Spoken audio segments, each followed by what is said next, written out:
They called him Tiny. He stood 6'5", weighed well over 250 pounds, and looked like a man built to move things other people couldn't. On February the 14th, 1963, that is almost exactly what he did. A car was on fire, upside down, with a man trapped inside it, and Tiny Lund walked straight into the flames and helped lift that burning wreck off the ground with his bare hands. 10 days later, he won the Daytona 500. 12 years after that, he died on a NASCAR track in a crash that began when his car brushed against the exact same driver he had raced alongside for 2 decades. A driver you already know from this channel, a driver named J.D. McDuffie. This is the story of Tiny Lund, the gentle giant who became a hero before he ever became a champion and who never once in either moment got to choose the ending. Duane Louis Lund was born on November the 14th, 1929, in the small farming town of Harlan, Iowa, about as far from the beating heart of NASCAR culture in the Carolinas as an American racer could grow up. He served in the United States Air Force before returning home and finding his way into modified stock cars, cutting his teeth on the same rough, unglamorous dirt track circuits that produced so many of the sport's most instinctive early drivers.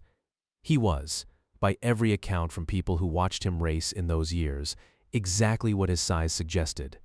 Aggressive, physical, a driver who did not back down from contact, because contact, for a man his size, was simply not something to be afraid of. The nickname Tiny had started as a joke somewhere along the way, the kind of ironic label given to enormous men their entire lives, and it stuck so completely that most people who knew him never once used his real first name. By the early 1960s, Lund had built a respectable but hardly spectacular career in NASCAR's Premier Series, the kind of steady mid-pack presence that fills out a field without necessarily being expected to win it. He drove for a handful of teams with limited success, the sort of journeyman existence that defines most careers in motorsport. Talented enough to keep getting rides, not yet positioned for the kind of moment that turns a name into a legend. Away from the track, though, Lund was already building the reputation that would eventually matter just as much as anything he did behind the wheel. People who spent time around him in the garage described a man whose physical size was matched by an equally outsized warmth. Someone who would just as happily help a competitor push a broken-down car off the track as he would race that same competitor hard for position an hour later. In a sport built on fierce individual rivalry, Tiny Lund had somehow become one of the most universally well-liked men in the entire paddock. The kind of driver other drivers genuinely wanted to see do well, even when it came at their own expense. That moment arrived almost unbelievably from a tragedy that had nothing to do with him at all. On February the 14th, 1963, 10 days before that year's Daytona 500, driver Marvin Panch was testing an experimental Ford-powered Maserati sports car at Daytona International Speedway in preparation for an entirely different race, an early precursor event to what would eventually become the 24 Hours of Daytona. The car went airborne, flipped, slid onto its roof, and burst into flames with Panch trapped inside, the upward opening gull-wing doors jammed shut by the impact. Panch would later describe the sheer helplessness of that moment, saying he could feel himself losing consciousness and was, in his own words, nearly ready to simply let the flames take him. Tiny Lund was among the very first people to reach the burning wreck. Alongside fellow drivers Ernie Gahan and Bill Wimble, a mechanic named Jerry Reborn, and a Firestone engineer named Steve Petrusek, Lund helped physically lift the flaming car off the ground, just far enough for Panch to force the jammed door open and begin pulling himself out. Partway through the rescue, the fuel tank ignited in a fresh explosion, forcing the men to drop the car and step back several feet as flames shot as high as 15 feet into the air above the wreckage. Most people, having just watched a car explode in front of them, would have stayed back. Lund and the others went right back in. They lifted the car a second time, and this time Lund reached in, grabbed Panch by the leg, and dragged him clear of the wreckage entirely. Panch spent the next 3 months in the hospital recovering from severe burns, but he survived, entirely, because 5 men decided a burning car was not a reason to stop trying. For this act, Lund and his fellow rescuers were awarded the Carnegie Hero Medal, one of the highest civilian honors given in America for extraordinary bravery, an honor typically reserved for firefighters and first responders, not stock car drivers. Here is where this story takes its first genuinely remarkable turn. Marvin Panch, lying in a hospital bed recovering from severe burns, was scheduled to drive one of the most competitive cars in that year's Daytona 500, fielded by the legendary Wood Brothers racing team. Unable to compete himself, and with the race just days away, Panch did something almost unheard of in a sport built on fierce competitive self-interest. He asked the Wood Brothers to give his ride to the man who had just pulled him out of a burning car. Glenn Wood agreed. Tiny Lund, a driver with no wins to his name and no real expectation of contending for anything close to a championship that season, suddenly found himself behind the wheel of one of the fastest cars in the field, for the single biggest race in all of American motorsport. He made the absolute most of it.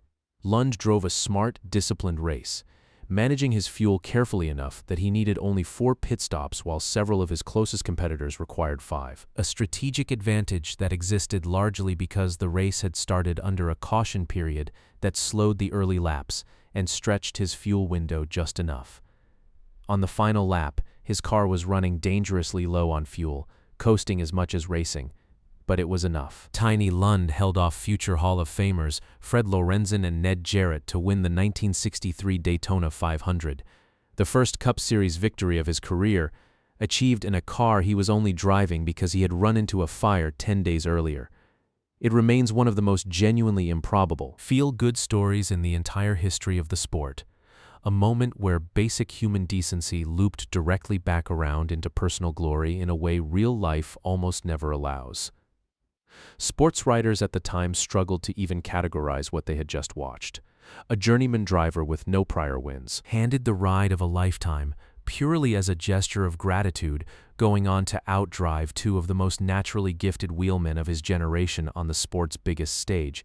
It read less like a race result and more like the ending of a film somebody would have rejected as too neat to be believable. That win transformed Lund's career, though perhaps not in the way people might expect.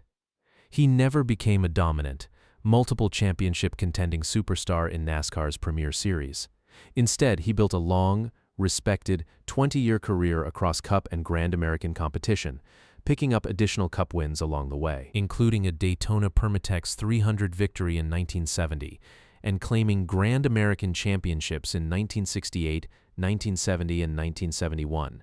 In 1973, he won the NASCAR Grand National East Series title outright, across 303 career Cup Series starts spanning 2 decades. Lund built a reputation less for raw statistical dominance and more for sheer physical durability and consistency. A driver who kept showing up and kept running competitively long after many of his contemporaries had either moved on or been forced out by injury. He became, in the truest sense, a beloved fixture of the sport, a driver whose size and strength were matched by an outsized personality. Longtime fans and fellow competitors passed down what became known simply as the Lund Legends, including a memorable on-stage altercation with Lee Petty during driver introductions at Greensboro in 1957. The kind of larger-than-life story that gets retold at every reunion and every old-timers gathering for decades afterward. He was not universally uncomplicatedly a hero, either. That same year, a broken axle on his car sent a wheel flying into the grandstands at North Wilkesboro, killing one spectator and injuring another. A devastating reminder that the danger this sport carried was never confined to the drivers alone, and a tragedy that Lund himself reportedly carried with him for the rest of his life. By the mid-1970s, Tiny Lund was largely retired from full-time Cup Series competition, stepping in for occasional races when the opportunity and the right car presented themselves. In August of 1975, at 45 years old, he accepted just such an opportunity, a ride in the number 26 Dodge for car owner A.J. King in that year's Talladega 500. It was not even supposed to be his race. Lund had not originally qualified for the event at all. He only found his way into the field when another driver, Grant Adcox, withdrew after his own crew chief suffered a fatal heart attack in the garage area that same week. A small, eerie footnote that meant Tiny Lund's presence in that race existed only because of someone else's tragedy days before his own. The race itself began normally enough, delayed by a full week due to weather before finally getting underway. Tiny Lund made it only 7 laps. coming out of turn 2. His car made contact with the rear quarter panel of another driver's car, a car being driven that day by J.D. McDuffie, the same man whose own story and whose own fatal crash 16 years later at Watkins Glen you may already know from this channel. The contact between the two cars set off a chain reaction. A third car, driven by Terry Link, bounced off the outside wall and slammed broadside directly into Lund's vehicle. The impact was catastrophic. Lund was still alive when rescue crews pulled him from the wreckage, but he died less than 10 minutes later at the track's infield hospital. He left behind a wife and a young son. He was 45 years old, a man who had already spent more than 2 decades in one of the most dangerous professions in American sport, in a car that was not even fully prepared for the race, driven by a team that was not even his usual crew, on an afternoon he almost did not get to compete in at all. Sit with the full shape of that connection for a moment, because it is genuinely one of the strangest, most quietly devastating threads in NASCAR history. 2 men, J.D. McDuffie and Tiny Lund, spent years racing against and alongside each other on the same circuits, in an era when the garage was small enough that everyone genuinely knew everyone. McDuffie would go on to have his own fatal crash 16 years later, at a different track, under different circumstances, dying in a way that had nothing directly to do with Lund at all. But it was Lund's car brushing against McDuffie's. In that instant on the Talladega backstretch in August of 1975, that started the chain of contact that ended Tiny Lund's life. Neither man could have known in that split second that they were both destined to become part of the same painful chapter of this sport's history, separated by more than a decade and a half, but bound together by that one moment on that one track. It is worth being precise here, because this is not a story about blame. McDuffie did nothing reckless or unusual in that moment. Nothing that any driver on that track would not have done under the same racing conditions.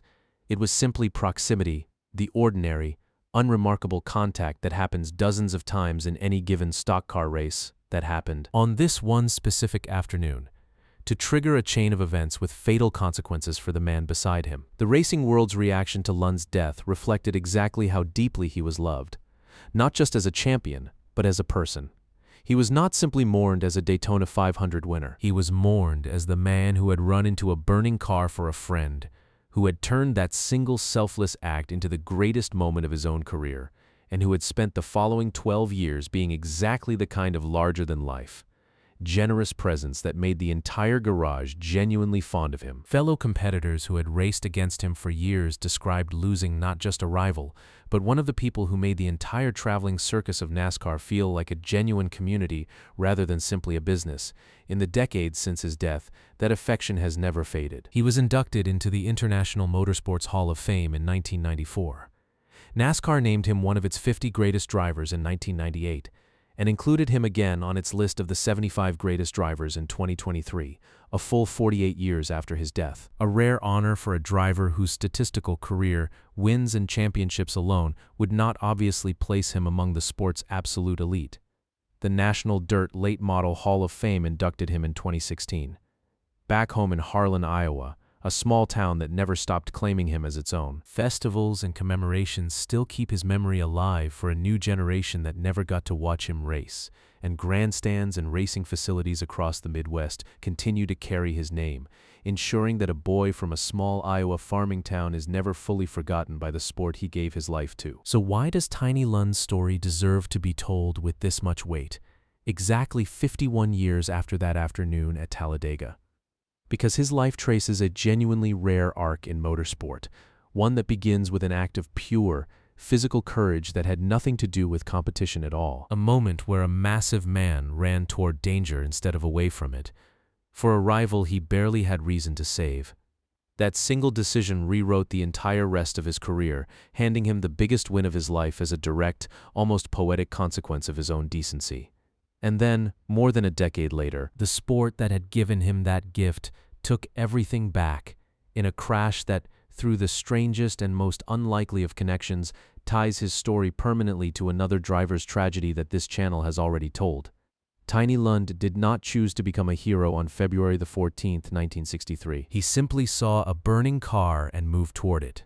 The same instinct, the same total lack of hesitation, that defined every single year he spent behind the wheel afterward, right up until the very last one.